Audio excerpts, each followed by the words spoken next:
नमस्कार, मैं हूं सुमेरा खान। सत्ता के सभी न्यूज मित्रों का स्वागत है।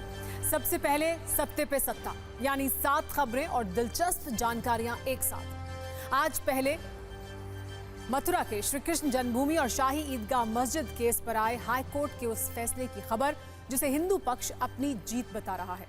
हिंदुओं का दावा है ईदगाह गर्भगृह की जमीन पर बना है और ये उन्हें वापस मिलनी चाहिए। इस पर आज ऐतिहासिक तथ्यों वाली कुंजी खोलेंगे। फिर अदब के शहर में हुई उस बेअदबी की बात जहां कुछ हुड़दंगियों ने एक दंपत्ति को घेर लिया, बारिश के पानी में गिरा दिया, महिला से बदसलूकी की। लेकिन लखनऊ को बदनाम करने वाले इन कलंकबाजों के लिए कैसे अब कानून की बुलेट ट्रेन निकल चुकी है, देखिएगा। फिर नई संसद की छत से गिरते उस टिप टिप पानी की खबर जिस पर मूसलाधार राजनीति हो रही है। कांग्रेस और समाजवादी पार्टी ने संसद भवन के निर्माण पर सवाल उठाए तो इस पर लोकसभा सचिवालय का क्या जवाब आ गया, वो भी आपको बताएंगे। फिर एक कुंजी SC ST कोटा में कोटा वाली मंजूरी पर खोलेंगे। आज सुप्रीम कोर्ट ने इस पर अपना 20 साल पुराना फैसला पलट दिया है और कोटे में कोटा देने पर 6-1 से मुहर लगाई है। इसका असर क्या होगा और फायदा किसे होगा, ये भी समझिएगा। आज सत्ता में एक वीडियो कुंजी मॉनसून के ब्रेक फेल पर भी है। उत्तराखंड से हिमाचल प्रदेश तक कैसे बादल फटने से तबाही हुई है, इसके डराने वाले मंजर कैमरे में रिकॉर्ड हुए हैं।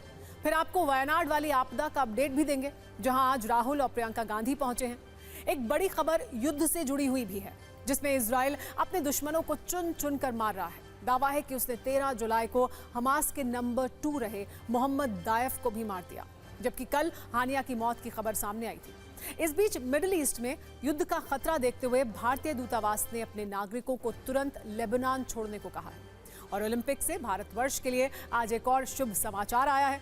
शूटर स्वप्निल कुसाले ने निशानेबाजी के एक इवेंट में ब्रॉन्ज मेडल पर निशाना लगाया है।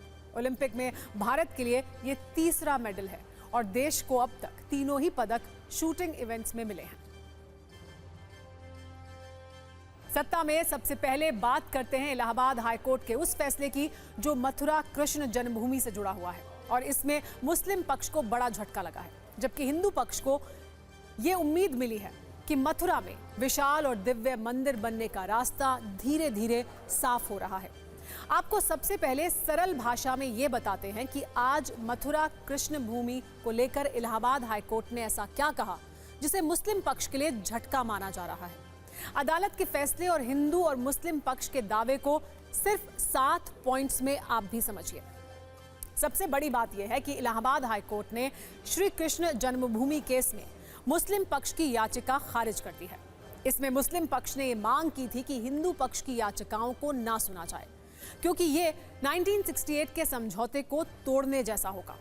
इस पर जस्टिस मयंक कुमार जैन की सिंगल बेंच ने यह फैसला सुनाते हुए कहा कि हिंदू पक्ष की ओर से दायर 18 याचिकाएं एक साथ सुनी जाएंगी। अब 12 अगस्त से हिंदू पक्ष की 18 याचिकाओं की एक साथ सुनवाई होगी। इसका सीधा सा मतलब यह है कि अब इस केस में ट्रायल चलेगा।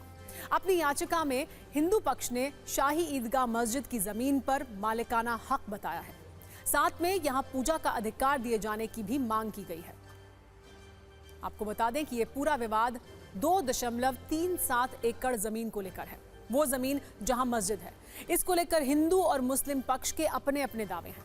आगे आपको मथुरा मंदिर की वो ऐतिहासिक कुंजी भी दिखाएंगे जिसमें दावा है कि मुगल शासक औरंगजेब ने मंदिर को तोड़कर मस्जिद बनाने का आदेश दिया था। पहले हिंदू और मुस्लिम पक्ष के दावे को भी जान लीजिए। हिंदू पक्ष का कहना है कि औरंगजेब ने 1670 में मंदिर को तोड़वाया था, जबकि मुस्लिम पक्ष का दावा है मंदिर तोड़कर मस्जिद बनाने का सबूत ही नहीं है। हिंदुओं का कहना है मस्जिद के नीचे श्री कृष्ण का जन्म स्थान है, जबकि मुस्लिम पक्ष कह रहा है कि तथ्यों को तोड़ मरोड़ कर पेश किया गया है। हिंदुओं का कहना है कि मस्जिद कमेटी के पास भूमि का रिकॉर्ड नहीं है, जबकि मुस्लिम पक्ष का दावा है कि साल 1968 के समझौते को तोड़ना गलत है। हिंदू पक्ष का कहना है कि हिंदुओं के पवित्र पूजा स्थल पर अवैध कब्जा किया गया है, जबकि मुस्लिम पक्ष प्लेसेस ऑफ वर्शिप एक्ट के पालन की नसीहत दे रहे हैं।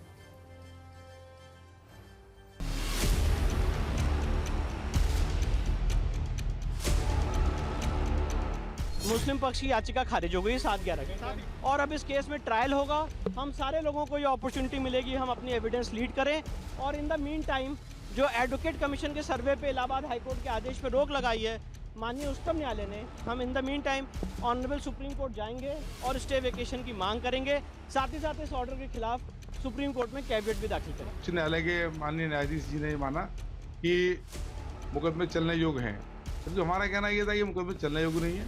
तो इसका पूरे फैसले का अवलोकन करने के पश्चात जो भी इसमें विधिक त्रुटियां होंगी, विधिक खामियां होंगी, उनको लेकर हम सुप्रीम कोर्ट में अपनी बात को रखेंगे, रिट दायर करेंगे।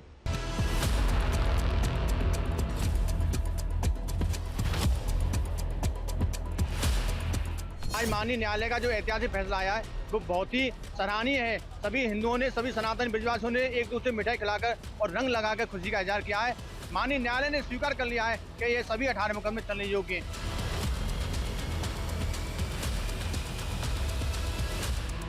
ही होगा जैसे राम जन्मभूमि के पक्ष में हुआ है, वैसे भगवान कृष्ण के पक्ष में ये आदेश हुआ है। ये पहली सीढ़ी हिंदुओं ने पार कर लिया, रामलला की पार हो गया है। आक्रांताओं के द्वारा जो ऐतिहासिक स्थलों में हमारी सांस्कृतिक धरोहरों पर दखल दिया गया है, उनके द्वारा स्थापित कलंक जो है हटेगा और वहाँ जो हमारा इतिहास था वो फिर से पूर्ववत रहेगा।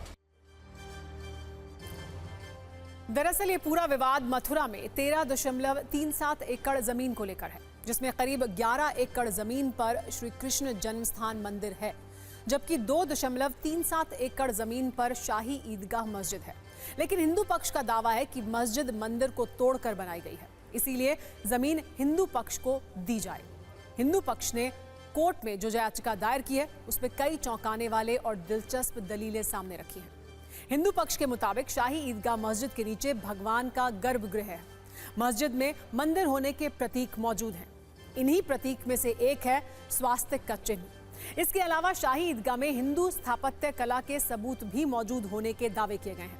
मस्जिद में कमल के आकार के स्तंभ बने हैं और शेषनाग की छवि भी मौजूद है।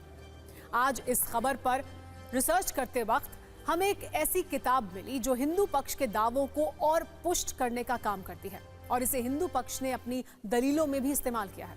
इसका नाम है मासीरे आलमगीरी, जिसे औरंगजेब के करीबी बख्तावर खान ने के मुंशी साकी मुस्ताद खान ने फारसी में लिखा था, जिसका बाद में जदुनाथ सरकार ने अंग्रेजी में अनुवाद किया। इस किताब के पेज नंबर 60 पर जो लिखा है उसे बहुत गौर से सुनिएगा। मासीरे आलमगीरी में साकी मुस्ताद खान ने लिखा था कि जनवरी 1670 में बादशाह औरंगजेब ने आदेश दिया कि मथुरा में जो केशव देव मंदिर है उसे गिरा दिया जाए। जितनी भी मूर्तियां हैं जिनमें कीमती जवाहरात जड़े हों जो मंदिर में रखी थी, उन्हें आगरा लाया जाए और बेगम साहिबा मस्जिद की सीढ़ियों के नीचे दफन कर दिया जाए। यानी जिस शख्स ने ये सब कुछ अपनी आंखों से देखा था, उसे शब्दों में अपनी किताब में उतार दिया और इसमें उन्होंने मंदिर तोड़े जाने का भी जिक्र किया है। इस किताब में साकी मुस्ताद खान ने यह भी लिखा कि बाद में मथुरा का नाम तब बदलकर इस्लामाबाद रख दिया गया और इसके बाद हुक्म की तामील करने वालों को इनाम भी दिए गए।